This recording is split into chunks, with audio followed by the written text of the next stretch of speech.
जब मैं पहाड़ों से निकलती हूँ तो मेरा रूप बहुत छोटा होता है, लेकिन जैसे जैसे मैं आगे बढ़ती हूँ मेरा रूप छोटे से बड़ा हो जाता है और बहते बहते आखिर समुद्र में चली जाती हूँ। समुद्र में मिलने से पहले मुझे कई कठिनाइयों का सामना करना पड़ता है। मेरे रास्ते में बड़े बड़े पत्थर चट्टानें आती हैं, मगर मैं उन सब का मुकाबला करके अपना रास्ता खोज लेती हूँ। लेकिन तब का रुक जाना मेरे स्वभाव में नहीं है। मैं जीवों को केवल जल भी नहीं देती, बल्कि मेरे अंदर कई जीव पनपते हैं और अपने जीवन का संचालन करते हैं। मैं जहाँ जहाँ से गुजरती हूँ वहाँ की जमीन को हरा भरा कर देती हूँ।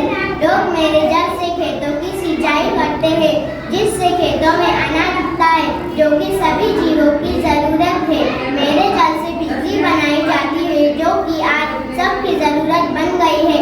अगर बिजली ना होती तो दुनिया में तरक्की का काम ही नहीं होता। इसलिए मैं दुनिया की तरक्की का एक हिस्सा हूँ।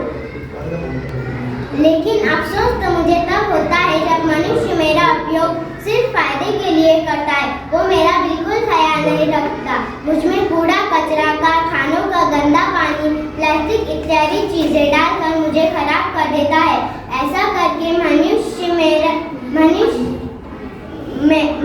मेरे अंदर पनपने वाले कई जीवों की जान ले लेता है। मनुष्य बड़ा स्वार्थी होता जा रहा है। अपने स्वार्थ के लिए वो मुझे नुकसान पहुंचा रहा है। ए मनुष्य, वक्त रहते हुए जाग जा, वरना कहीं ऐसा ना हो कि देर हो जाए, क्योंकि जल है तो कल है। जैसा खुद रहते हो वैसा मुझे भी रखना, जैसा खुद रहते हो वैसा मुझे भी रखना। करना ना मुझको गंदा, हरदम साफ रखना। धन्यवाद। जय हिंद, जय भारत।